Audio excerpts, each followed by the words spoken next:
And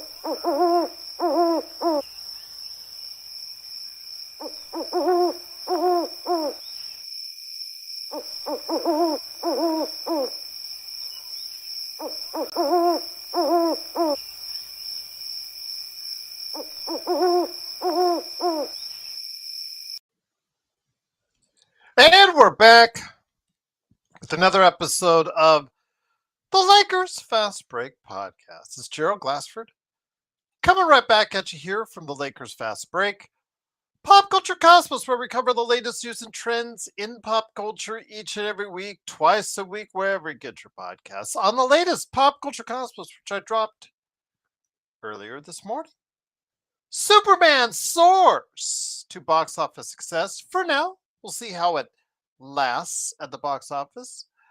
Xbox is getting hit from all sides with their Game Pass. And have you been watching the big hit right now on Netflix?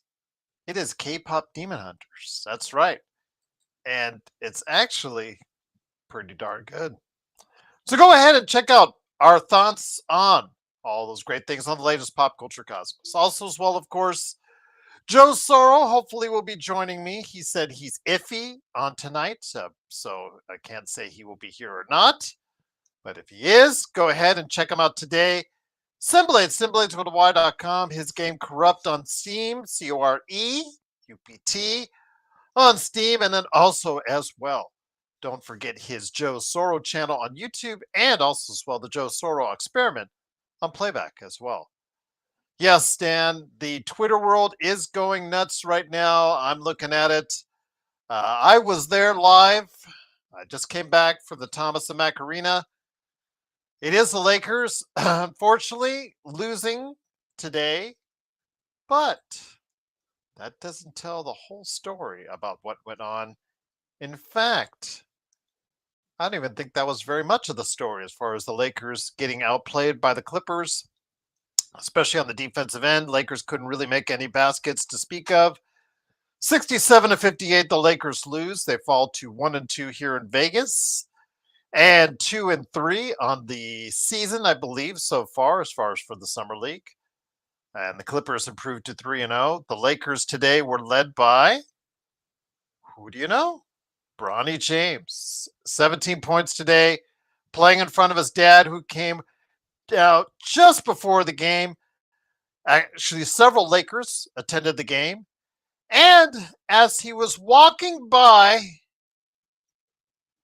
getting to his seat, LeBron James, directly below my daughter and I, about 10 rows down, decided to go ahead and give Rob Pelinka a little hug.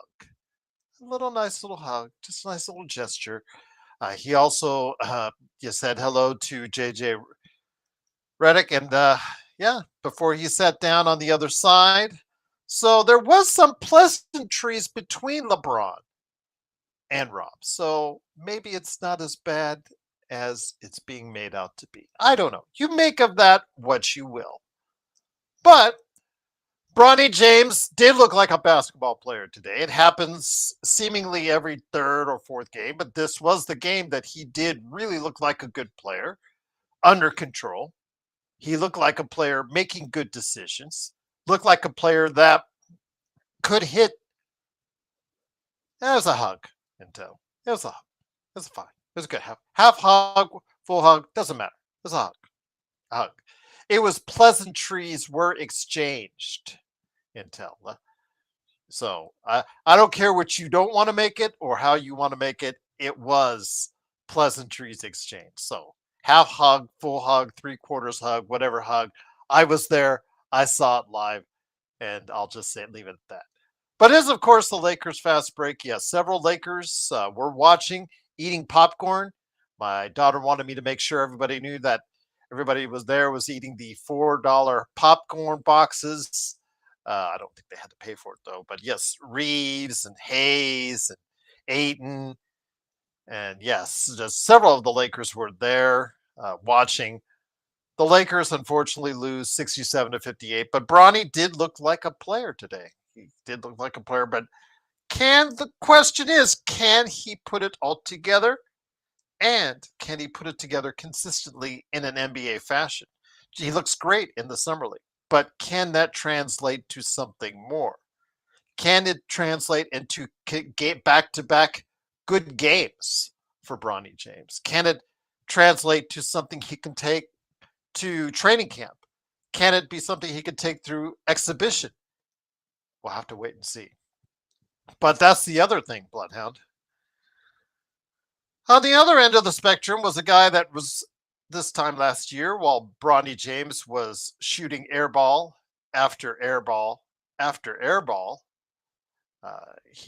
It was Dalton Knecht looking good. Dalton Knecht looking like he was going to be a real player. Dalton Knecht looking like he was going to be an integral part of the Lakers rotation. And it didn't really quite work out that way as much as when many people out there wanted to have it look like that. But we were hoping that he would get the kind of improvement this summer that would take him and catapult him after a rocky first season where he was in and out of the lineup. He got traded, got rescinded, came back. We were hoping that he would be able to put it all together this summer and be able to take that confidence gained over the course of the summer into the rest of this summer and into training camp, et cetera, et cetera. But alas, today, I think it was said in the crowd, just seemed to be going through the motions, just not giving a premium effort on either side of the ball. And just his shot does not look quite the same as it did during the course of the season. He had that one stretch up in Golden State for the California one quarter where he scored 13 points in a quarter. But since then, and before that, it's just not been a pretty sight. Today he was 3 of 15, 1 of 8 from 3, only 8 points, 7 rebounds though, did help a little bit on the boards. Again, Bronny James, 17 points. That's a positive step in the right direction for him. 5 assists. He ran the offense quite a bit for this team. I don't know if I would trust him to do that at the NBA level, but he did look like a competent player today. Actually looked very good today. One of his best performances overall since he's come into the league, especially in summer leagues. So congrats to him on that. Looking good in front of dad, mom, and his sister. So yeah, absolutely looked good today in front of the Lakers with JJ and Rob right there, just a mere feet, maybe 5, 6 feet away from him. Right there, performing well. Cole Swider, 4 of 11 from 3, 16 points for him.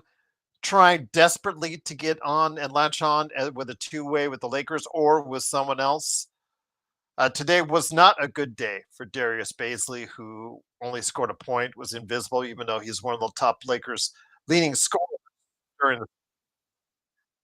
So overall, it was kind of a mixed bag today as the Lakers lose 67-58. And here's my man indeed. It is the man from Toronto. He did get out of Toronto traffic to watch the supposed love fest between LeBron and Rob Pelinka. If you saw it on camera, which of course we're talking about half hug, full hug.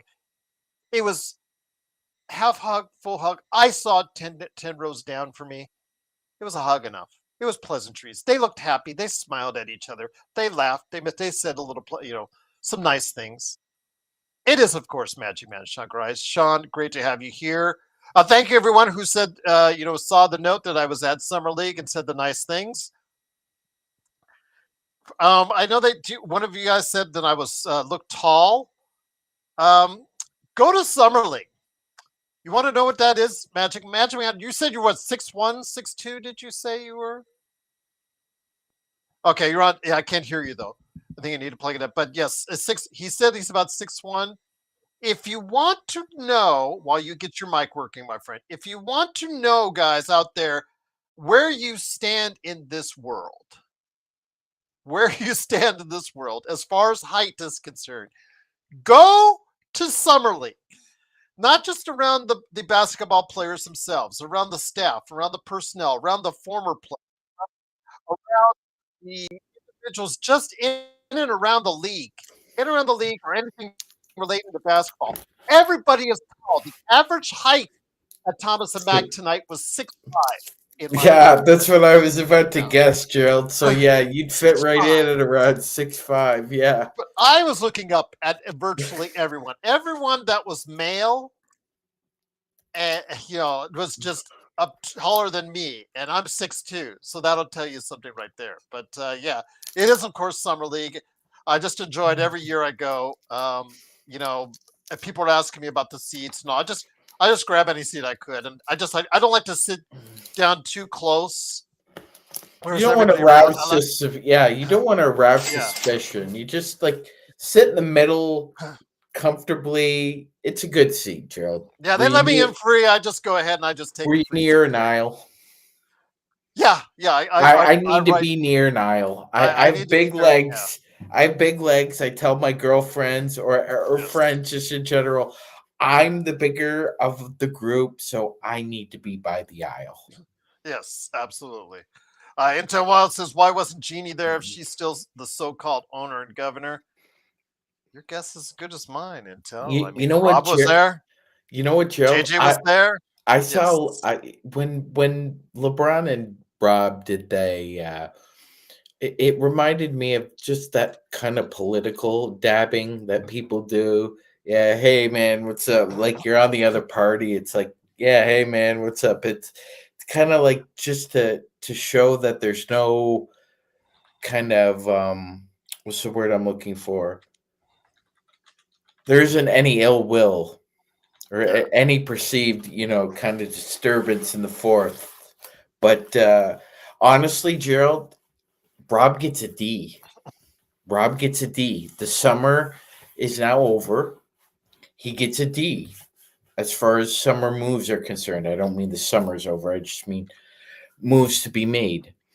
And quite frankly, Gerald, I am concerned about Dalton Knecht. I think it's time to talk about the concern level with Dalton Knecht Oh yeah, because remember this comes after a day he was given for rest. Even though Cole Swider wasn't given a day off for rest, even though Darius Baisley, DJ Stewart, like several other Lakers, were not given a game off for rest, but he was given a game off for rest and looked like he needed to be resting some more, Magic Man, because I saw him live, remember last year twice, and he looked like he wanted to play, wanted to go ahead and make the NBA, wanted to go ahead and be at a level that that he and everybody was going to be happy with.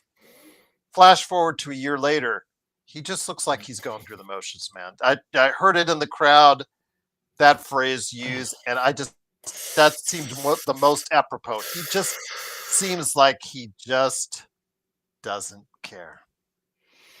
That's a brutal assessment, Gerald, especially for a professional. I mean, if you're getting that kind of assessment on your professionalism, I think it's time to maybe seek out a new line of work, just a new profession, if that's what's going on here, because the results speak to that. I mean, they really do. That's a perfect synopsis for what I'm seeing. Because it's regression.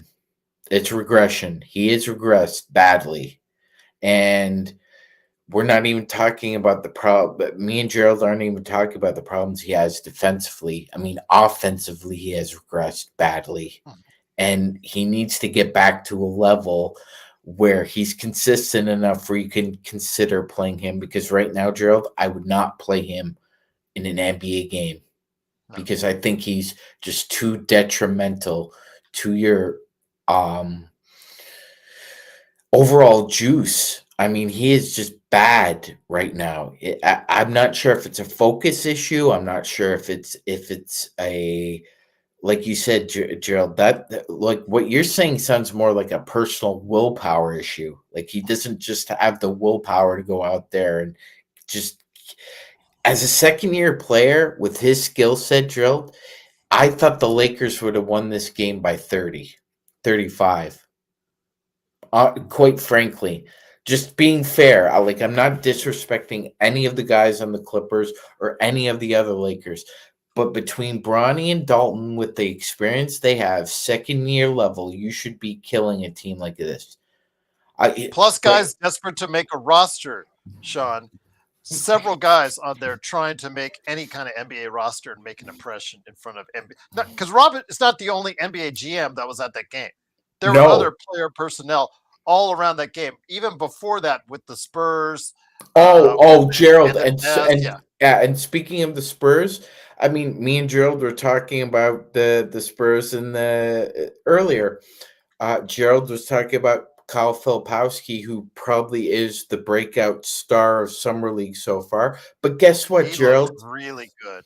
The Spurs have found another gem, Daniel Jones Garcia, who Yes, every scored time almost I look, 28. Gerald, yeah, Yeah. yeah, five for six from 3 point, or 4 for 5 from Mhm. three, and he's at constantly averaging 25, 28 points. Again, ladies and gentlemen, the Spurs found Daniel Jones Garcia. Where was Rob Pelinka and the Lakers watching this guy? Undrafted, and the Spurs found another gem. To me, he's the star of summer league, Gerald. The Spurs found themselves another one. He looked good tonight as well, but I was so impressed with Filipowski. I mean, just the Yeah. things he could do. It's just exactly what the Lakers need. Uh, Defensively, it was still hit or miss because his effort was hit or miss on the defensive side. It But was as clear he Gerald was pointed out, he passed was on saving himself. Filipowski. Yeah, he was saving himself Pelinka. for the offensive end, MagicMan. But man, a great skill set. Inside had touch, mid range had touch, and all the way out to the 3 pointer. By the way, Gerald, It looked smooth if I'm not mistaken, I believe and LA could has. rebound as well. Yes, he can. If I'm not mistaken, I believe LA has a healthy Mormon population. So I mean, it's not as if he would have been uncomfortable and as uh, Jesus Christ of Latter Day Saints follower in Los Angeles. And Rob just passed up another guy again in the draft that was talented. Just passed him up. JSJ, was I? I didn't know you spoke for me. Really? I didn't know. Were you there at the game? Were you there at UNLV Thomas and Mack Center? Were you down there? Were you one of the only three Clippers fans that were at the game? Please, I like to let me know in the chat, man. But I So you mean, see this day, I was bored of the game. I was with my one of my daughters. We had a great time. I got there. I was in there for free. I appreciate every time I'm allowed a comp to go into one of these games. So I the last thing I was bored. I was just disappointed, like I said, Sean, with the play of Dalton Knecht. He looked like he was bored.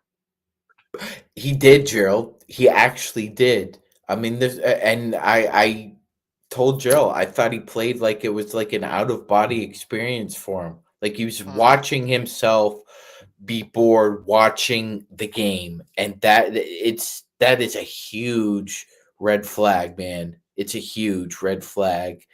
Um, and Gerald, if you were Rob Pelinka and you were honestly evaluating your draft pick of Dalton Knecht, what would you say to yourself right now, Gerald? It's time to move on.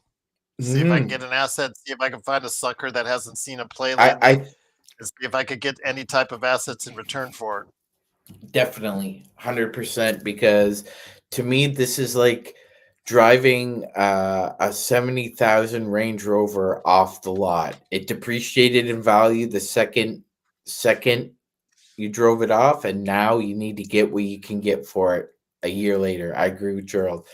Unfortunately, I think this has come to an impasse with his time as a Laker, Gerald, because I mean he's regressing, and you're asking him to get better defensively, and he needs to get much, much better on both ends of the floor. And I don't see it happening in a Laker uniform. Once again, it is the Lakers fast break. It is the Magic Man Sean Grice along with me, Gerald Glassford. Thanks again for watching and listening. Truly appreciate you joining us. Once again, the Lakers lose 67-58. Not the greatest offensive performance, Magic, from what we saw all night long. The Lakers just could not string baskets together. What are your thoughts on Bronny tonight? Seemingly was the only consistent factor outside of, well, Swider had came and gone, but did get into a rhythm there for a little bit. But with Bronny, he looked very calm. He looked under control. He actually took care of the offense. He was the point for a good portion of the minutes that he was in. Now, his conditioning is a little bit of a concern because I wanted to go ahead and make mention that he was taken out very quickly at the beginning of each half. I believe by the 5 minute mark, he was taken out and he did look winded. So that please keep note of that. I'm sure he's trying to get his conditioning back for some reason, but we've talked about Bronny and the inconsistency that he's had and he's shown. He had that one good game, his first game that he played in summer. And since then, it's been very much a mixed bag, especially from beyond the arc. But today, both as a distributor, both as a guy driving to the basket, both as a guy as well that can hit from the outside, he looked like a player that may be ready to take the next step. But the problem is, will he continue to look like that in the final game on Thursday for the Lakers? Because they're not making the playoffs, everyone. They're not extending their time in Vegas. I hope so, Gerald. And knowing what effort he's given so far, I expect him to give his best effort on Thursday. Look, it's small progression here, and I gotta say, Joe, I'm very pleased with what I've seen out of the small progress we've seen out of Bronny, because there have been improvements both offensively and defensively. And I'll just kind of put it in this analogy so far, Gerald, from what we're seeing at the exit interviews. The Lakers staff gave Bronny ingredients on what he needs to do better. And it was up to him whether or not to include them in the recipe. He's included them in the recipe, Gerald. It's obvious Bronny has come back here with a purpose. I need to do this. I need to do this. I need to do this. I need to do this consistently. Now, has it all come together? No. But you could see the progress, Gerald. You could see the progress. He's trying to put it all together. Yeah, yes, exactly. It's not all there yet, but you can see that he's trying to fit the pieces all together. With Dalton Knecht, the Lakers staff, once again, Dalton, this is what we need to see you do in the offseason. And Gerald, it looks like he just decided he was going to stay out till like 2 or 3 in the morning and roll out of bed at like 10 or 11, come to practice. Seemingly looks like he's putting in work, Gerald, but I don't see it. I do not see it thus far. Now, JY, I do think Bronny has improved a little bit. Yes, he is not playing always against NBA level talent. I will give you that. But he does, when you look at him at his performance live from what it was live for me 1 year ago, MagicMan and JY and in the chat, it's not the same player. It's not the same player from what I saw. It's not the same performance. Last year, I saw a very erratic individual, a guy who had zero confidence, who was just chucking up shots, airballing. What was he? 0 for 8. I think 3 air balls, I think, in that game. People laughing at him constantly. Now you had a cheering section behind LeBron that was cheering for him constantly because, and maybe that was giving him a lift because they were behind LeBron and they were just like the small section really cheering for him. Maybe it's the guys in the box seats that were just so excited to see him getting up and play. Yeah, maybe you could say it's still a novelty to an effect, but today he looked like a adequate player. He looked like someone who might, if you were going to say, okay, that kid's going to go to a camp, that kid's going to go to and at least get a chance to make a roster. Whether or not he's going to be in a rotation, we'll have to wait and see. Because again, he puts these games together every now and then, MagicMan. He just doesn't put them string them 2, 3, 4 times in a row, which is what you need to do to make a rotation. You need to put these kind of games and kind of performances together more often. Yes, Gerald, and I think I don't think he needs a reminder, but he definitely needs, a kick in the rear end every once in a while when he's almost there and he's not just pulling it all together, Gerald. So definitely, but it starts with consistent focus. Like, I know it's a cliche, but this is what it takes to be a professional, right? Possession by possession, quarter by quarter, game by game. You string those elements along. It's like crawl, walk, and run, right, Gerald? You got to before you can walk, you got to crawl. Before you can run, you got to walk. But it's got to happen a little faster for us right now because Dalton Knecht has definitely regressed. So we definitely need Bronny James to improve dramatically, Gerald, and on a consistent basis. Absolutely. And with a For very bad bench that we've got, yes. with the whole bad bench we've got, and Gerald's using a nice word, I would say abysmal. I would say we Well, we probably were have one of the worst benches worst, in the league yeah, and last I would year. say we probably have one of the two or three worst benches right now in the NBA if you had to flip a coin over it. But yeah, we desperately need Bronny James to consistently play well, and that's shocking thing to say, but here we are. It's when we talk about how bad this bench is. I mean, last year's one of the least productive benches in the NBA, and you lost DFS again. I wasn't sad to see him go. I would have liked to see the Lakers get something back in return, but they didn't. But he's only 10 points a game. But you bring Jake LaRavia in, and you're hoping he can match that output or a little bit more. But who else is helping you off that bench? Is that it's going to be consistent for you? That's the question. I have a feeling if Bronny puts maybe a couple more in the exhibition season, he is going to, whether Joe likes it, you like it, I like it, or anybody out there likes it, as far as the Bronny naysayers or anything like that, like we have been for quite some time.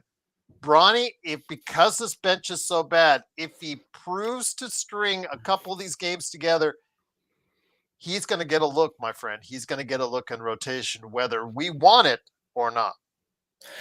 100%, Gerald. As you were saying that, kind of the two words that popped in my head was, yep, Gerald's right. If Bronny asserts himself, then JJ will have no choice but to completely insert him into his rotation. If he asserts himself offensively and plays consistently defensively, yeah, whether Joe likes it or not, Bronny is going to get significant playing time because the bench is abysmal, atrocious, asinine, asinine, however you want to describe it. Rob has put together, I think, the worst bench in his tenure as a Lakers executive, Gerald, because it is just bad. And that's saying something. Again, we remember the 22 team, which was the world's oldest team, so that'll tell you something. Want to get to Intel Wild's super chats? Truly appreciate it, and then also your chats as well, as well as your questions as well, Chad. Intel says trade Dalton now with Reeves and a pick. Oh, I don't know what you'd get back for that. Plus Gabe, make the deal, Rob. Lakers, yeah, and there you go. I love seeing the Podfather, Magic Man, and Joe. This is the real OG's Laker Fast break to me. Well, thank you. I mean, but we got lots of Thank you. great people that are on the panel all the time. Keeps it varied in town. It keeps it more interesting. The more faces that you see on this show. So, Legend of Experiment. Did you enjoy Summer League? It's always a great experience. Anytime I'm able to go ahead and get in there, like I said, I got a comp for it. Just that came through late last night for me, so I got in there today, and I appreciate it for what it is, and I think every time I get to go ahead and get to see it, all the games. You go to Cox Pavilion. We saw that, my daughter and I saw the Jazz Spurs game. Very exciting game. Got the performances Magic Man and I just went over. So yeah, it's great. I mean, if you want to go all day, it's an NBA. I was telling Mark, aka Xbox, it's an NBA junkie's dream. NBA's junkies dream to just go ahead, $67, I think it is, for an all-day pass. That'll get you to all the games in both the Cox Pavilion and Thomas Mack, which are adjacent to each other. You never have to leave the building. You could just go right by the snack bar, and there you go into the Cox Pavilion, or you go out of the Cox Pavilion right by the snack bar once again, and there you are at the Thomas and Mack. You never actually have to leave physically the entire Thomas and Mack building because they're both adjacent to each other. So it's great. You walk from one to the other, one from the other. So it's great. It's NBA Hooper's delight, and if you really enjoy your basketball, I suggest you really coming out here. Before I get back to Intel's question, let's go ahead with Deshaun. You popped up something on StatMuse, I believe. Yes, Gerald. These are the 5 worst benches for scoring in the NBA last season. As you could see, we were number 2. Only the Knicks, only the New York Knicks, Gerald, had a worse you know why that bench is. than we did. You know why that is, Tom. Tom does not like to. He will run you into the ground if you're a competent player. That's for sure. Uh-huh. I wanted to go ahead and talk about Intel Wild's trade Dalton now. Well, you have the 4. This goes back to what I was talking with Joe and arguing with Joe about, because Joe 2027, because we'll have plenty of cap space. Instead of a win now mode, the Lakers are not in a win now mode. Let's just get that to everybody out there. Rob Pelinka, he was there relaxing, talking to JJ. They did not look like guys who were in any win now important mode out there, because this summer, that's basically what he's been doing. He's just been sitting like he did today, relaxing. He didn't eat popcorn. He left that to the players, but he was just there, just schmoozing, every now and then somebody from the front row that he knew, player's wife or what have you, just came up, chit-chatted, whatnot. It's all nice, all good, all friendly, all great, But the thing is, he's not done much. It's 1 foot in, 1 foot out for 2027. That's basically what he's doing. Making a team just competent enough to be a fringe contender, per se, MagicMan. I mean, getting Ayton on the cheap or on a cheaper contract, that's a low risk, high reward. Yep. Getting Jake LaRavia on a $6 million per average per year deal for 2 years. If it doesn't work out, you can jettison him next summer. Mm-hmm. Not bad. But I think with the assets we had, and Dalton, again, as Intel indicated, should be part of that now that we've seen him play quite a bit now.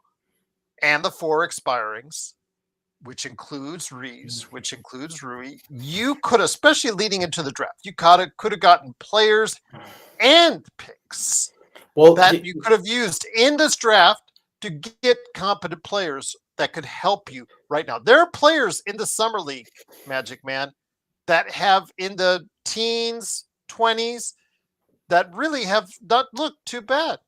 They look like they may be able to give you 10 to 15 minutes in the NBA already. Yes, Gerald, absolutely. And I gotta be honest with you, Gerald. I'm becoming very irritated by the narratives of the people you mentioned. Not just them, the narratives out there that just wait, just sit back and wait. Just, Gerald, all you and I have to do is sit back, pour a glass of iced tea, and just wait for 2027, Gerald. And the sunshine and rainbows and the white unicorns that Joe and Empire Jeff and Trevor Lane keep telling us about will appear magically. They'll just appear magically, Gerald, because these clairvoyant people have told us that it's going to happen. Gerald, where were they where were Empire Jeff and Joe last year talking about the Indiana Pacers being a contender for the NBA championship? Don't remember hearing that, Gerald. I don't remember hearing that from them. Giannis at 33 will still be a very effective player. I have no doubt about that. But you cannot tell me he's going to be the way he was when he was 28. At some point, his athleticism will start to wane. And I don't know when that is, but conveniently it will probably be just after he signs whatever massive contract he gets. Conveniently in 2027. And Jokic, let's not even start that pipe dream. I know it's all over Laker fandom right now. Let's not start that pipe dream. If if he doesn't accept a contract extension next summer, then let's have that conversation. Not now. You guys are just putting yourselves through pain right now because we've told you guys how many more millions he will get if he waits till next year. It's purely a financial decision as of this time. Now, if he doesn't like what he sees and he says no next year, then the rock eyebrow goes up. Then you all can speculate till the cows come home. But for now, this 2027 plan to me is a little bit half-hearted, and I'll tell you why, Magic Man. Several other teams are doing the same thing, and they'll have just as much, if not more money during that period of time as well in 2027. B, you're giving Boston 2 years then to regroup. Clearance. Two Laker teams. Yeah, you're giving them a chance to regroup, reform, 2 years of clearance, right? Yeah, to let Tatum get back to full health, and you're letting him back into and building a team around him at that time. This team right now that they're going to bring out there, it's not going to be the same. It's not, Gerald. But let's be honest with our guys about this too. They're realistic about it. They Joe, already I say know. the same thing. Joe's in the chat. I say the same thing when you're here or when you're not here. Why did we argue the last show? So don't tell me that. I will tell you this again. You are wasting prime years of Luka. Whether or not you care about LeBron, all right, that's up to you guys. Okay, whether or not you're saying that LeBron is plugging up $53 million, okay, what have you? You still had options to improve this team to a better status than they are coming into this season, and you didn't do it. And if the Lakers have a good season, even with Luka getting an MVP season, if he has a good season, but not a championship season, then it's all for naught. Same thing with next year. If you don't get a championship, and look, exactly, Jill. And you know what? Unlike the Toronto Maple Leafs, the Los Angeles Lakers will not have the balls to pull off a proposed LeBron James trade, because even if they'll do it if he asks. Well, only if he asks, because he will reject, Gerald. LeBron will reject any Lakers trade. It's only a LeBron approved trade. Gerald, we both know there is no universe where LeBron accepts a Lakers trade.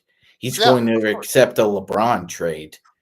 But I also, if I was Rob Pelinka, the first thing I would tell him, if I would have sat right now next to him, 10 rows down, 15 rows down, whatever, right there on the side, right there as he was sitting, because it was funny because he and JJ were sitting on one side of the basket, and LeBron and his family were sitting on the other side of the basket, and also the players were on the opposite side as well of LeBron and of Rob and JJ, who were sitting right next to the Lakers bench. But if I were to tell Rob one thing, I'd like to tell many things, but I won't. If I had to tell him one thing, I'd say don't give in to LeBron's demands on a buyout unless it's after the trade deadline. If it's after the trade deadline and the Lakers are just not competitive, then you do what you need to do. But don't let LeBron have his cake and eat it too. Let me go ahead to JY's comment about 2027. Who are the Lakers supposed to get in this magical 2027? JY, right now, if you go to Twitter and the wonderful land it is, as Dan was in there as far as talking about LeBron to Dallas, again, LeBron did not look like a guy that was going to Dallas tonight. I'll just leave it at that. But JY, if you're saying this magical 2027 year, supposedly, if Jokic and Giannis don't sign extensions before then, they will both be eligible in the summer of 2027. But again, Jokic didn't want to even talk about extension this year because he gets paid $80 million more, I believe. He's eligible to get $80 million more on a extension if he signs it next year. So if in 2026, JY, Jokic doesn't sign an extension next year, then we can start having conversations. Then we'll be devoting like 3 shows a week to it or something like that. We'll go overboard just like the rest of Twitter. But if he signs that extension next year, then which I think he will. I think it's all for now. I think he's going to be as long in Denver as long as he wants to be in Denver. And then with Giannis, and who Gerald, knows what Giannis wants? Gerald, the other prime free agent in 2027 was supposed to be Trae Young, but we've all seen what the Atlanta Hawks are doing. They are trying to keep Trae Young an Atlanta Hawk, and I believe Trae Young will re-sign with the Hawks, Gerald. I believe they'll have a successful season, and I believe sometime in the spring, Gerald, Trae Young will sign a big fat extension with the Atlanta Hawks, and then that's it. Because who are you going after? 34-year-old Anthony Davis again? How about Kyrie Irving, Gerald? Just coming off an ACL injury. What about James Harden? He'll be 36 at that time. What about James Harden? We're approaching nearly 40 at that age. So, what good would he do with Luka? 2027 doesn't offer a lot for the Lakers, ladies and gentlemen. I know Trevor Lane and a lot of the experts out there are suggesting there's a pot of gold in 2027. Not really. Not really. CMB, he should be happy with Denver's offseason. I mean, they got a backup center for him and Daron Holmes coming back. So they've got big men now behind Jokic so he doesn't have to play 40-something minutes a game. They have Bruce Brown, who probably on any other team is going to look miserable, but on a team with Jokic, they may resurrect him. And they've got Tim Hardaway Jr., and whatever you say about Tim Hardaway Jr. and Frank would tell you, or our Dallas fan would tell you exactly shooter can shoot for can shoot 7 for 14 as well as 0 for 9. So yeah, they can't stand Tim Hardaway THJ in Dallas. But getting those, how are those looks going to look when Jokic is passing you the ball wide open and you're wide open for them? So. Especially when you have Christian Brown too, Gerald. So you have Brown, and Tim Hardaway Jr. as your off guards with Jamal Murray there. So I mean, you have a lot of depth there in Denver. So yeah, now I won't have this argument with you I did last year on that MagicMan. Now I will not. But we'll have to wait and see how that works out. And then you got Cam Johnson. I think you got a better overall player. I know I had an argument with but I think you got an overall better player in Cam Johnson than Michael Porter Jr., and you got him for half the price. So you tell me. That's a good offseason in my books. They lost 2 rotational players and they replaced them with 4 productive rotational players. So it was a good offseason for Denver. What's up, Frank? Speaking of the devil, he's in the chat now. Yes, he says I'm fine with THJ going to Denver because he's going to destroy them on the inside. You know, you may be right, but he'll be limited in minutes. It's not like he's going to play in a ton of minutes. Brown. Both Browns are going to probably slot in there at the off guard there with Jamal Murray. I think so. If he gives them, anything as far as shooting from the outside, if he stays close to 40%, I think that they'll be happy with that. I would not like CMB. Like you said, you shouldn't bet on Jokic leaving Denver in 2027. I just don't think. I need to see him turn down the extension next year. He turns that down next year. We are having a lot of conversation here, guys. We will have a lot of conversation. But until then, let's hold off on that. And that's why this Magical Mystery 2027 tour is kind of disappointing because, Sean, again, as we'll get back to the game here in a minute, as Intel Wild says, send LeBum to the darkest, coldest Syria on earth. Man, that's cold, Intel. That's cold. I mean, the guy won us a champion. Guy helped us win a championship in 2020. Mhm. I understand the passive aggressiveness, all the stuff that was said, the white noise that's all around, and all that stuff. I get it. I get it. 100% get it. I'm tired of it as well. But And Gerald, he did win us a champion. yeah, he did. But all he would need to say, or all Rich Paul would need to say, is, "We are seeking a trade," and then this relationship is severed. Yeah. There As you go. soon as he wants out, that's all he has to say.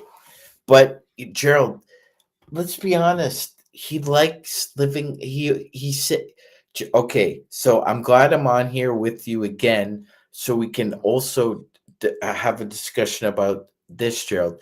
How about the pile of doo doo that Brian Windhorst and Ramona Shelburne are trying to throw out into Oh, that earlier our late last week, yeah, that big article on yeah, ESPN. the Lakers atmosphere here, Joe, trying to turn us against one another here, trying to pit Luca fans against LeBron fans. That's absolutely ridiculous. That LeBron refuted that report, Gerald. He said the reason he became the Los Angeles was to help the Lakers win a championship and acclimate his family into the Southern California landscape, which is what he wanted to do. I mean, he sought advice as well, Gerald. I mean, I don't need to tell you. I mean, it looks like Malika Obama wants to be a big shot in Hollywood, Gerald, and she doesn't want to use the Obama last name to do it. I hear she's got a lot of ambition. And Yes. I also hear from a lot of people on the inside that LeBron and Savannah think that their young daughter can also have a similar impact behind the scenes as well. It was So touching because at yeah, halftime, it oh, was, and for I don't know Ramona if you saw Shelburne him to dancing with pull his that, girl. yes, He was yes, dancing with his girl as they were doing the tribute to Latina culture during the dance at halftime, and he was yes, dancing with his daughter to the side. It was a cute moment. It was a really it cute was. moment. And again, whatever you say about him, at least he tries to show his family. He's a great Uh, family man. I mean, yeah, it's a great family. who would question him about ever question him about that? But going back, Gerald, and them basically they also threw out some comment, Gerald, about Luca having a nice bottle of wine at some meeting with the ownership, as if to throw it out there. Oh yeah, LeBron's not the only one who gets wined and dined in That they're LA that now. they're telling Luca about the plans, the future plans. They're not telling LeBron. Ron. It's understandable, but obviously we saw, okay, whether it's for a public showcase or not, at least publicly they seem to get along tonight. They seem to, they didn't talk again uh, during the game at all. I did want to mention that because they were seated far enough apart once, but they did exchange some pleasantries. They did speak for a couple minutes. They did speak well of each other, and they did seem to part with smiles on their faces. It did seem genuine. So I'm going to take it for what it's worth. I'm going to take it that there is still some problems behind the scenes, still some desires by LeBron to want to exceed the, or let's say, speed up the timeline, as it were. I'm still very much thinking that he wants to do that. He's in his last years. That's natural to want that. Uh, Sean, you're around LeBron's age. If this was the last years of your career, you'd want every team that you're on to speed up the timeline. But he Yes. understands when he commits $53 million and says, I'm going to go ahead and play for the team, but for $53 million, he understands what he might have given back to the team as far as control and the outlook. And with Luca, they have another timeline in hand.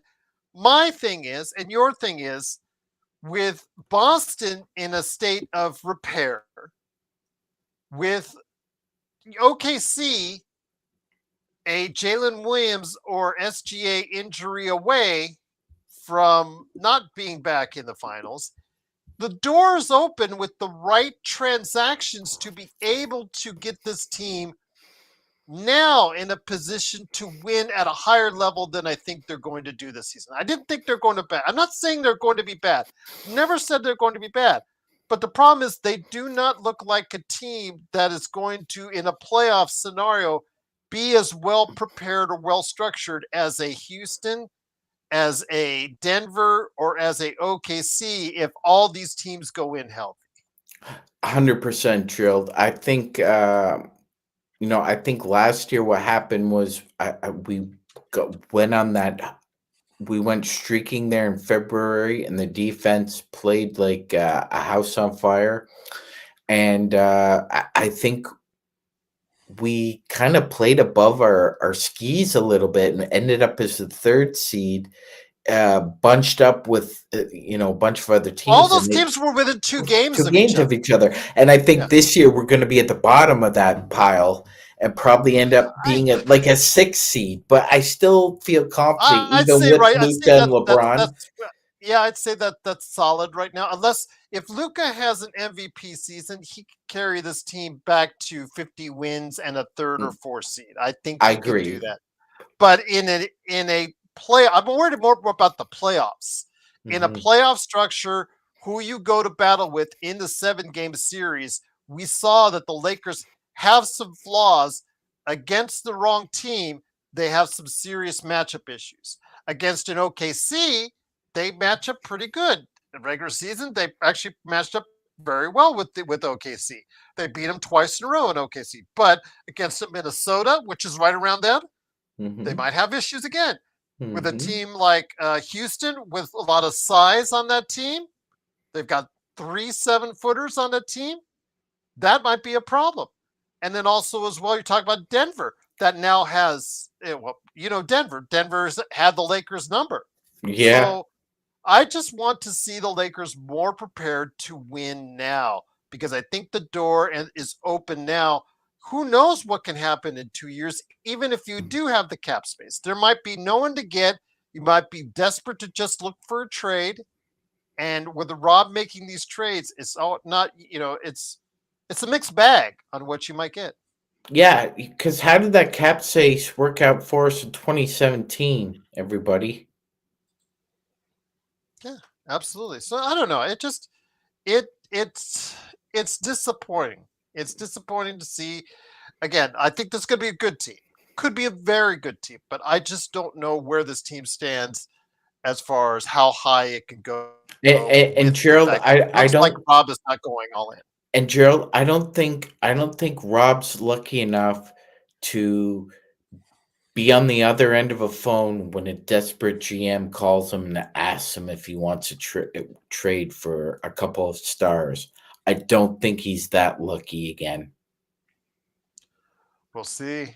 Frank says, I don't think Houston's that talented. Well, their major flaw, Frank, in my opinion, was their half-court offense. And if Durant is healthy, the one thing he can still do is facilitate in that offense. He can still create and shoot and create offense in a half-court setting, which is something, again, we saw OKC have issues with. We saw Houston definitely have issues with. Denver is much more affluent in that area. So Houston could match up very well if that's the case. I think that they do. They put a lot of shooting now around as far as their base. If Reed Shepherd takes a step up, like he's been playing pretty good in the summer league, if he takes a step up, now they know that they have a hole at shooting guard. I think the key is Amen Thompson, MagicMan. Can he step up offensively because he's one of the best defenders in the league? If he or Jabari Smith Jr. really take that next step as individuals, as players, maybe Frank and I might see things another way as far as Houston is concerned.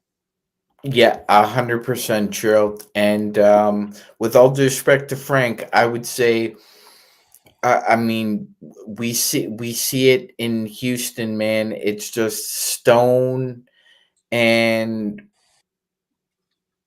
Ime Udoka just are running a different ship, Gerald. It's a tight ship now because they just waived Nate Williams. Nate Williams was a pretty looked at player coming out of this draft, Gerald, even though nobody took him. Talented, skilled, but didn't play well in only one game with Houston. They waived him, Gerald, and they signed Cameron Johnson instead. So in Houston, it's about being productive. If you're not Yeah. going to be productive, Emi Udoka is just going to sit your ass down. And other than Kevin Durant, it's up to everybody else to be, and Fred Van Fleet, excuse me. Other than those two vets, I think everybody's up for grabs there as far as whether or not you can play consistently. Yeah. Cam Whitmore, he couldn't find time consistently on it. And he is, according to the stats, the per points per minute, number 4 in the league. Number 4 in the league of all the players in the league. He was number 4 at points per minute or something like that. Whatever you gauge as far as the best ability to score the basketball last season. And he couldn't find consistent time in the league. Now, if he goes to Washington, he can score 20. Now, he has to defend, which is something he was allergic to there. I think with him, it's just a question of want because he does have the athleticism. With Dalton, I think there's other issues there as well, but we'll have to wait and see. But getting back to today's game, just a disappointing effort to put out 58 points in a summer league game is just truly disappointing. I know the Clippers really clamped down at times on the defensive end and made it hard for the Lakers. I know, still, Gerald. it's very disappointing to see the Lakers play today. It is, Gerald, especially with a player like Cole. You have Swider, you have Darius Baisley, you have Bronny James, you also have Dalton Knecht. These are NBA players with some close to 100 games, especially if you're coming into your second or fourth or fifth season playing. So, to be honest with you, Gerald, I don't expect a team with that kind of vets in the league to have a higher rebounding number than your field goal percentage. That's ridiculous, especially with Dalton Knecht. Kyle, I know you want to trade LeBron now, but remember, LeBron has to prove anywhere he goes. And supposedly, according to Rich Paul, MagicMan, I don't know if you caught our last show, there are 4 teams supposedly that today, if LeBron said he wanted to be traded, 4 teams would vie for his services on that. I find it a little bit hard to believe because, again, you have to give up $52.6 million in assets. That's multiple players, most likely. The Lakers don't want to take a bad contract in return because, remember, they're playing to 2027. So you tell me. You tell me. Yeah. You know what, Gerald? It feels like I'm sitting in the back of a car that's heading towards not a cliff, Gerald, but it's unknown at this point. GPS is just going batty because at this point in time, there's nothing Rob can do. Unfortunately, there's nothing on the trade market right now that would be at all enticing. Plus, we were discussing that because LeBron has the NTC, like there's also no leverage for us. So whatever salary we're taking back, it could be a lot of dead wood. So just personally, I'm averse to making any kind of LeBron trade at this point, Gerald, especially considering the fact that it would have to be approved by him. Well, just because you like a trade, man, doesn't mean the Lakers would necessarily like it either. I mean, you do have that no trade clause. So even if you do like a trade, the Lakers still don't have to trade him. They have. I was just gonna say, Kaio's been trying to run this multiplayer trade for LeBron between the Clippers and the Lakers. Kaio, you should have been there at Thomas and Mack tonight. You could have been the guy running back and forth. Because I'm sure Lawrence Frank was somewhere around there, MagicMan. Sure, you could have gone ahead and go between. Hey. If I asked LeBron, you guys want to trade now with Raw? You could have facilitated all this tonight during the game, Kaio. kind of disappointed. No, I'm kidding you, Kyle. I'm just kidding. I'm just Yeah, Gerald, we got a smart group that they were talking about, Dalton's bad body language. I agree. I'm just just didn't watching look. the He's not looked first like all 10 summer. He's minutes. like Yeah, you. slouching, like just he didn't look like he really wanted to communicate either, Gerald, with anybody out there. It almost felt like he was on an island, like literally. So I mean, I gotta echo what Alan was saying. I'm definitely concerned about Dalton Knecht. I would say my concern level is a 10 out of 10. Same here, my friend. Same here indeed. But once again, it is the Lakers fast break. Midnight hour for us here on the West Coast, 3 o'clock for Magic Man. Truly appreciate him staying up with us. It was so funny because the other day with Legend, bless his heart, you saw him rubbing his eyes at the end because it was 3 o'clock in the morning. Because Intel was begging us to stay up to midnight and whatnot. And so was the audience, and there's like, he was rubbing his eyes because so he couldn't make it to midnight, like 2:45 his time. But man, your guys are the troopers out there on the East Coast. Alan's out on the East Coast, so big shout out to him as well. Uh, it is, of Well, course, the Lakers you know fast what it break. is. You know what it is, Gerald. Mhm. And a credit to you because I mean, obviously, you do this for a living. You got to be able to really, really fool your photoreceptors. If you're able to fool, because they are always trying to figure out when to close the eyes and go to sleep. So if you're able to master how to fool your photoreceptors, you can be able to master staying up late. I will say this: this is true. I'm a night owl, anyways, so I'm pretty cool with it. Yeah, I just came back from the Thomas and Mack Arena. It's funny because I didn't have any cash on me, but I wanted to as I came on out get that NBA 2K26. I don't. My daughter was saying, "Oh, that's probably a fake T-shirt." Like the guy was talking the guy down to $10, and I'm like, oh, man, thinking about going run to the ATM. Oh, well, they're probably going to be there the rest of this week. I'm going Thursday. I might actually just stop by the arena on Tuesday or Wednesday. I don't know. We'll see. But it's cool, isn't it? At 2K26 shirt. If I get it, I'll put it on the air for you guys. But getting to Intel point, I'm going to bring up a larger point on this. Intel, thank you again for the super chat. Been giving us super chats all night. Truly appreciate it. He said we gave up 3 seconds for DFS and only kept him for what, 4 months? I'm Mm-hmm. worried about the same thing happening with Reeves, with Rui. But Joe and I got an argument. And to quote Joe, I don't care about Rui and Reeves. To try to do the best Joe Soro impersonation I can. And No. it it's the point is you have those assets which you could very well lose. You want to be able to get something back for them unless your goal is to just clear cap space, which it seemingly looks like the Lakers want to do. They did want to match the DFS salary, which wasn't the full 4 year cushion that we thought it was when we first saw the Shams tweet.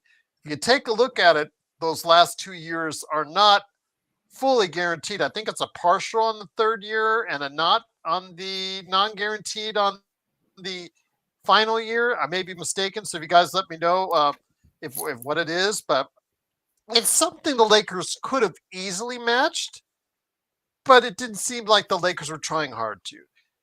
Again, it goes back to: are the Lakers going to let excuse me, not Dalton, but let Austin who was eating popcorn tonight? Again, my daughter wanted to point that out. What kind of Austin, popcorn? well, they just have a box. It's like $4. I had one Oh, for it a was while. just regular. It wasn't like Just regular pop. it No, wasn't caramel no or flavor. No, no, cheddar. no. No, okay.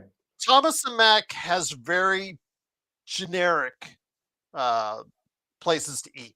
Just Okay. some basic Mexican. Actually, they had a mariachi band, which was really cool there. That played most of the evening. That was really nice to hear. But yeah, they had just basic foods there. Nothing elaborate. You need to go across the street to the Legion Stadium to get varied things there.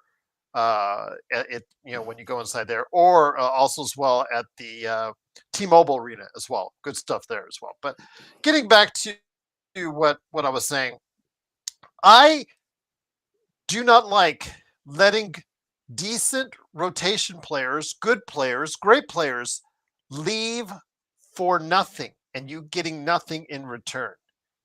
That bothers me because it takes away pieces which can help build your team either now, Sean, or in the future. They have expiring assets which can walk away for nothing and just create cap space. That's fine if you want that. But what if you want something more? What if you want to help it's Luka win now? What if Luka gives you the ultimatum next summer? I want to win and have a team capable of winning a championship sooner rather than later. Yeah, Gerald, that's a situation that the Lakers should obviously be thinking about because it's one of several options that might happen.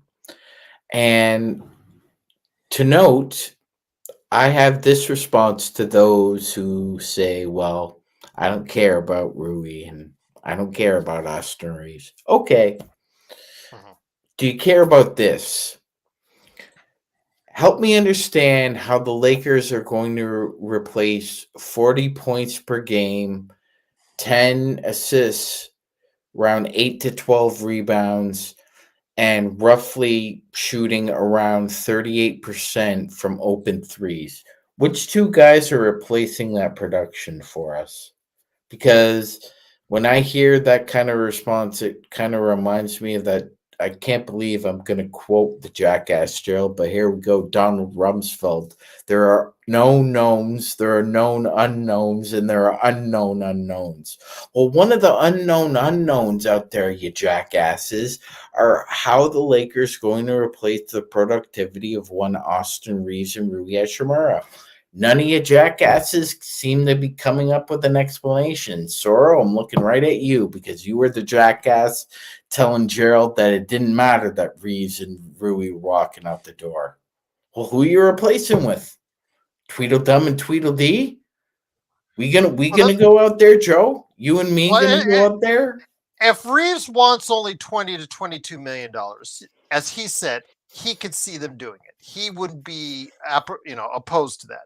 But you and I both know if he gets 18 or 19, 20, and then points a game, 5-5. If he does 18, 5-5, 19, 5-5, 25-5 during the season, he is going to ask for 30 million plus Gerald, let's say he 2026, where teams will have cap space. let's say Teams are going to have he cap space starting next year. let's say he incrementally improves 10% year over year, Gerald. 10%, okay? So I don't have his stats in front of me. If you can pull them up, please. But I think he's around 20, almost 22, almost 5-5. So if we increase He that was by about 25-5 last year. yeah. So I mean, if we go up, let's say he goes 27 and a half, 7-7. Gerald, if he wants 30 million, guys who produce get 30 million, who produce I 27, agree with 7 and Bloodhound.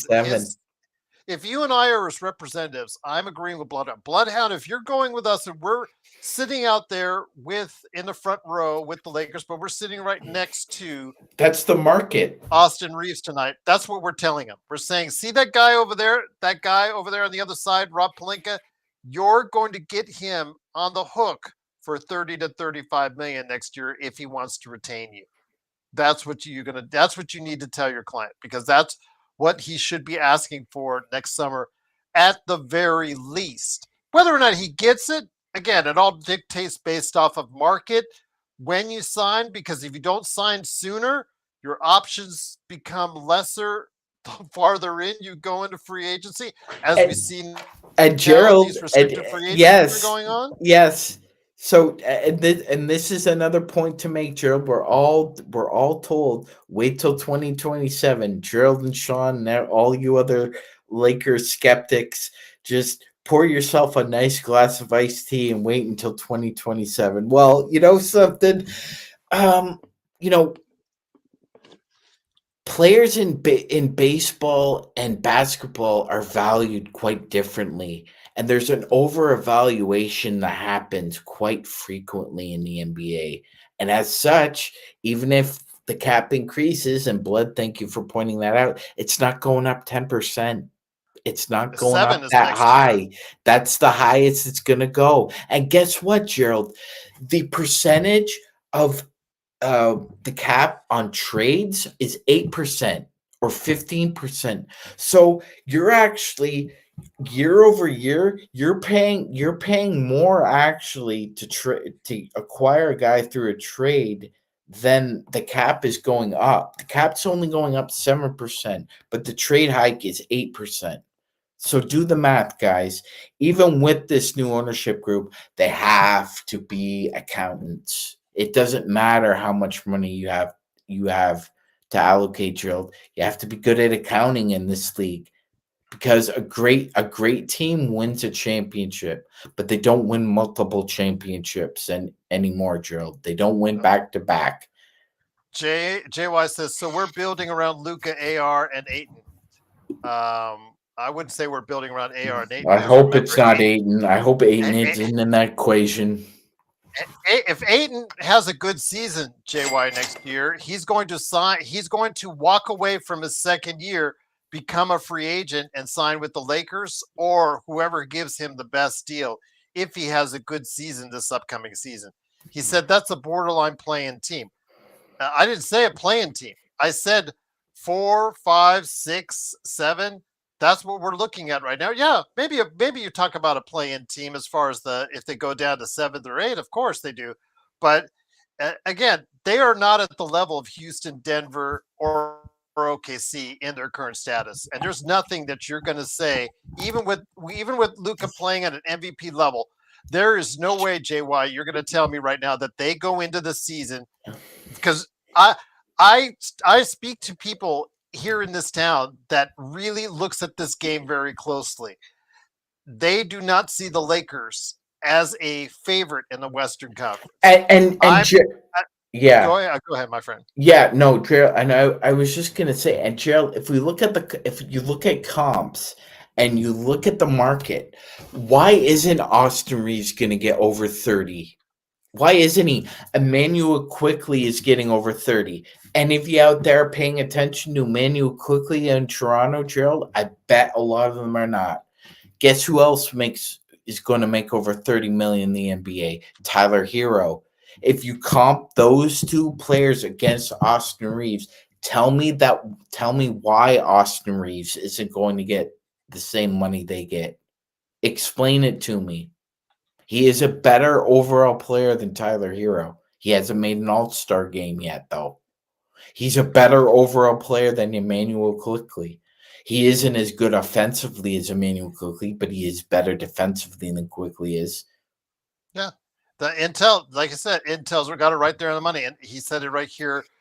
If Aiden walks away, yeah, Aiden will walk away if he has an average year. If he has his average Oh, 15 and Intel's 10, right about that. Yeah. yeah, 15. If he does 15 and 10 for us, which is Bye good, bye. he's gone. He's gone. He's absolutely gone. He Intel also said on the super chat, thank you again. If he does 20 and 5 again, 25 and 5 again, he shoots 40% from 3, which is something he's never done. He's only been 35, 36. If he can get that to 40, he is dead. Even if his defense is trash, like Intel's saying, which, for the most part it has been, what is that worth? It's still worth $30 million. It's Mm-hmm. still worth, as a guy who can facilitate for you, he can do other things besides just shoot. If he can become a 40% shooter, he can score. You can see that. He can get to the line. He can do certain things. That's going to be a valuable commodity on the right team. Now, I think Sean agrees with Joe and I. In a perfect world, he would be great as your sixth man. But these are not perfect world times. And unfortunately, at $30 million, he's probably never going to be, he's not going to be a six man for some time to come, maybe on the downside of his career. But at this point, if he does elevate his shooting to 40%, I would say he's going to get paid at least. I think he's going to be asking for 30 for 35 million come free agency. But JY, I mean, where have the Lakers really gained? They picked up Aiton, helped solidify that center position. I will give you that. Jake LaRavia, you take out DFS instead. You put in Jake LaRavia, who has had one tested season. He's had one decent season so far. So you're hoping he can maintain that. You hope he got the message a year ago when Memphis took away the final year of his contract because he was so bad for Memphis his first 2 years in the league. He got the message and he improved his play. You're hoping to continue on that realm. And if that's the case, that's great. If it's not, it's not an expensive contract. You can get rid of it. That's not a problem. But that doesn't help the Lakers now this season. He's got to play well. He's got to replace what DFS, what you lost with him. DeAndre Ayton, if he does 15 and 10, that's pretty much what you can ask for. And on the cheap contract, that's good. That's going to help the Lakers. But seeing these other teams advance and really go out and really make efforts to improve this team, Magic, way above what Rob did this summer. Again, that's why I cannot have the Lakers as of now in that elite era, in that elite space in the Western Conference. Yes, not yet, Gerald. There needs to be significant improvements. I mean, right now, I think we're in that second tier towards the middle or the bottom, because I think we have just enough talent. Like I think we're in the Gerald middle. was I think we're in the saying, middle. we're in the middle. Yeah, we're in the middle.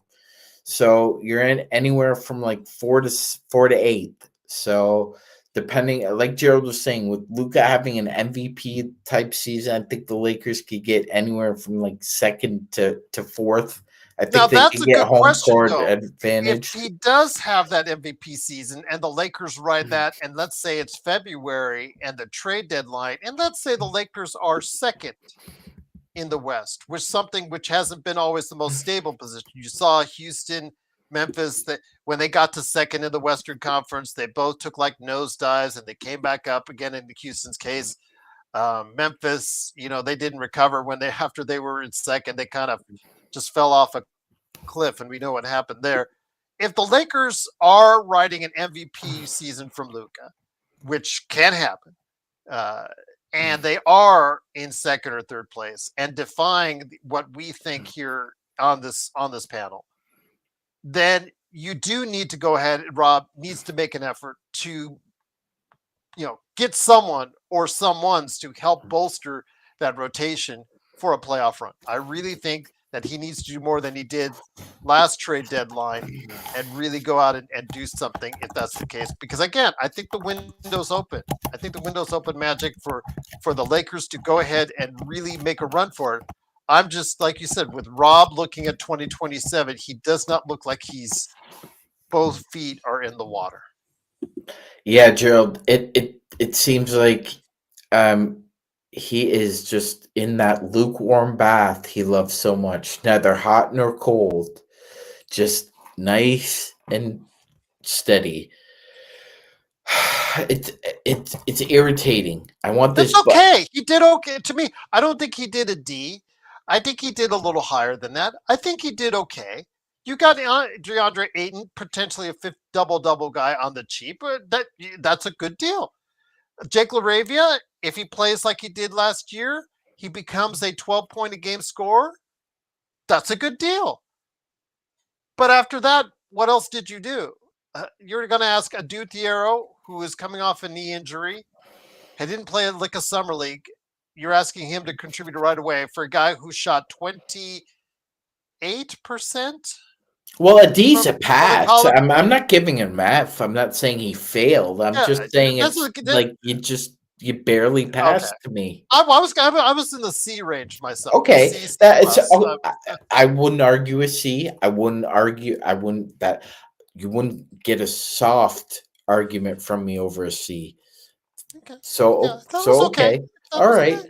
yeah. I just wish he had done more, but I see the fact that, like Rich Paul, for wherever you say, and all this noise and all the backhanded stuff and all the stuff that went on, and all the love that they gave each other tonight for all the stuff that they did and said in recent days and weeks, the one thing that was the most true is the Lakers are definitely on two different timelines, which prevents you from committing totally to one or the other. And eventually, if push comes to shove, Magic Man, which one they're going to commit to? I have a feeling they're going to commit to the 2027 before they commit to the 2025-26 season. 100%, Gerald. 100%. And by the way, Gerald, do you remember the last player who was acquired in an off-season trade by the Lakers? Who's that? Patrick Beverley. Oh, Joe's favorite. Joe's second favorite player behind That's Bronny the James. last time Rob Pelinka made an off-season trade of any type of significance was in 2022. Well, let's try to close out on a pretty decent note. Okay, this is the second last game for the Lakers here in Summer League. I know Thursday I'll be watching the game there, but I'll probably come back a little early to go ahead and set up for an earlier post game for everyone out there. But I will be checking out the game at least the first half. I'll be checking out there at Thomas and Mack. I want to ask your thoughts on this. There are players, as I've said to you before, are playing for their NBA life on the Lakers team. But for the most part, most of them disappointed greatly with Rob and JJ in attendance. It was it's actually, and it hurts me to say that, it's disheartening in a way because these guys, the Darius Bateses of the world, the DJ Stewarts of the world, the Cole Swiders of the world, these guys are bouncing around forever in the annals of the NBA, G League, the 10 days, the 2 ways. It has to rhyme with AY in order for them to go ahead and find any kind of love in the NBA. I mean, there's no contract or year contract. No, it's a 10-day or a 2-way with these guys now. I mean, Darius Baisley, I think he realizes the error of his ways. And if he could have talked to his younger self, he'd love to have one of those conversations because he now looks like, especially after a terrible performance today, that he is probably not going to be offered maybe at best a training camp roster spot, but that's probably a destination 2 feet out the door to back to the G League. Cole Swider, I know we've had him before on this team on the 2-way.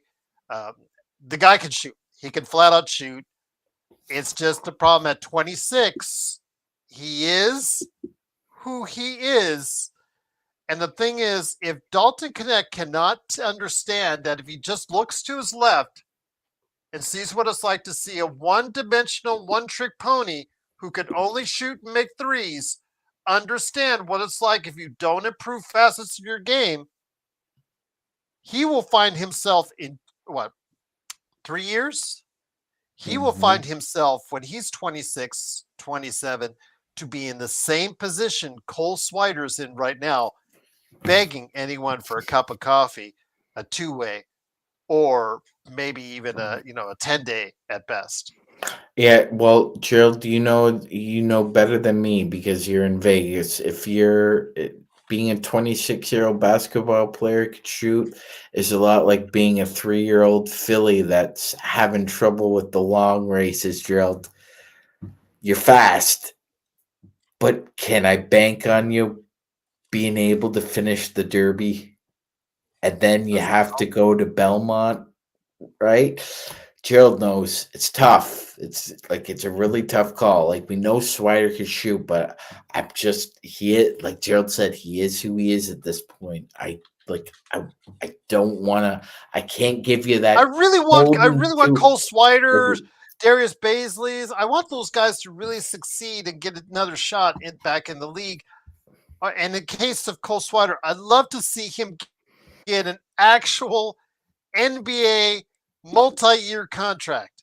But once you see them out every game, you see them live, you understand that these guys have limitations that they may never be able to overcome. Yeah, Jill, I just because of Dixon's injury status, that 2-way contract is still up for grabs. That being said, so far, Gerald, I would not offer that last two-way to any player on the Los Angeles Lakers right now that is not under a contract. Free Smoke says, "Why are we criticizing Rob so early?" Well, Free Smoke, you've been on this. You've been watching this show long enough to know that we have freely, pardon the pun, criticized Rob many a time, many a year. And yes, he did get the Luka trade done, but that was offered to him. But he did close the deal, so I give him credit for that. Why are we criticizing Rob so early when he has 3 expiring deals besides AR? Well, because he hasn't utilized Because like Miss said Muffet, deal. he sat on his tuffet. He before the draft, he could have gotten 4 trade, whether he traded them as one group or as separates. He could have at least with Rui and with Reeves gotten a player and a pick in this year's draft. A player plus a pick in this year's draft. I'm firmly convinced that if Austin had been out there, he would have been offered a player and a pick in somewhere in that first round and a player to go alongside of it. That's 2 players that could have been ready to help your rotation now. Rui, you might have even also gotten the same thing. Maybe not as high, maybe got like an early second, or maybe you could have gotten a late first for him and a player, but you could have done the same thing. But or see, players. That's the thing. Multiple players you could have gotten. So Free Smoke, the fact that he has done nothing, he is deserving of criticism because these other teams, it's like the Joneses. Okay, so if I may, Gerald, I don't mean to interrupt you, but I actually think by not doing anything, Minnesota actually improved, guys, because they have young players that didn't really get a lot of shine in the rotation. Dillingham didn't play a lot. Terrence Shannon didn't play a lot. Now, because Nickeil Alexander-Walker is gone and they need a little infusion of guard depth, Gerald, they're going to get to play because Conley is 38 years old and he's not going to get to play a lot. I actually think Minnesota improved by not just staying put, standing pat, Gerald. Tough So says there are 2 guys we haven't seen yet. Talk about Eric Dixon and Adu Diarra. Yeah, I don't count on rookie stuff. Don't count on rookies. Dixon isn't even signed. If Dalton couldn't play and he was a 5-year player, are you counting on a 2-way guy and that hasn't played yet, and even in summer league, and you're also counting on a guy that also hasn't played in summer league that had a knee issue that shoots under 30% from 3 from the college 3-point line? These guys need to develop. We need to see if they can play first before you put them in a rotation. So yeah, I would not count on them. And Brad, you're saying, well, maybe waiting is good. You got 8. Yeah, you did get an 8 on the cheap. Absolutely. Yeah, waiting in that case was good. But also, not waiting also the lessens your amount of opportunities you can to build this team. We could have gotten Clint Capella if we had rushed out there. No, if you're a smart GM, you don't get Clint Capella under any circumstances unless you want him as a minimum backup. I don't know what Houston was doing in this spendthrifty mode. I mean, they made a good moves with getting DFS. They made a good move with getting Kevin Durant. I don't know why they wanted to pay more than minimum for Clint Capella. Whatever compelled them to do that, pardon the pun. Okay? But if you're a good GM and you're a good talent evaluator, you use the best opportunities, whether it's now or later, to field the best team you possibly can. Compete for a title now. Now, if that makes us impatient Lakers fans, fine. But who do we have to build around outside of Luka that's going to help us take us to the next level in 2-3 years down the line? Who is going to be that player other than Luka? I don't think there's one that the Lakers have been able to build around or can build around to do just that. Gerald, if I may, one of the reasons why Houston was able to do what they did was they almost had identical situation in the Lakers. They had a player who was making over close to $50 million, not quite as much as LeBron, but close to it in Freddie VanVleet. And Freddie decided to opt out, Gerald, and signed an extension for less money, but it gave Houston the wiggle room to make a move to grab KD. And then you were able to have the money to sign a Clint Capella and unload a Jock Lindell and a Cam Whitmore because you were able to secure that kind of flexibility. Did LeBron do that for the Lakers, ladies and gentlemen? He did not. He did not. He wanted his money. He opted in. And more power to him for And wanting more his power. money. And yes, this is what I'm saying. This is what we're saying. It's not against LeBron. This is the CBA. These are the rules, and this is the constraints we're under. But don't have your cake and eat it too. That's all I'm saying. Exactly. And that's the point. That was the point. Freddie opted out. He's a vet. He saw what the Rockets were trying to do. The Rockets convinced Freddie to take less money, more term. That's not what LeBron wanted. So Gerald's right. Don't have your cake and eat it too. You wanted the money? All right, you got the money, but you can't have your money and your championship. Oh, he could have taken less, Brad, but you just can't. Yeah, I'm just saying you take the money or you take less and then complain. If you take less and Rob still doesn't do enough for you as far as building a team around you, you have every right to complain because you took less. You sacrificed for the team. If you took the full $53 million and are still complaining about the 2 timelines and all that, I think that's what rubs people the wrong way. And for that, I wouldn't argue with them for saying that. But I'm not going to argue with somebody that has a limited amount of time playing left, even if, it was like 5-10 years in or 20 years in the case of LeBron. You got to get your money when you can because you never know. One knee injury, one Achilles injury, and it could all go away. Brad, yes, 53 million is wild, but you're going to see more of that. Not just LeBron. You're going to see more of that in the future. Those final years for Curry, final years for Harden, SGA. Giannis, AD, just wait. Yep, Joe, I'm going to stick that cake and put it in your face, man. If you don't stop it, man, just hush. You didn't bother to join us on here, so yeah, you don't have the right to say anything about no damn cake. Yeah, so, I mean, yes. if you're not here, why should we give a fuck what you have to say? Oh, I'm trying to egg him on, and come on here, but I don't know if that'll do. Well, I mean, I 73 million a year. There you go. Yeah, see, Joe. When Joe's on, I don't give a shit what he has to say. Oh, he says a lot. He says a lot about everyone. Usually says a lot about me. Mm-hmm. It is the Magic Man, Sean Grice, along with me, Gerald Glassford. Want to thank you so much for listening. Again, the Lakers lose 67-58. I don't know. I don't want to take too much away from this.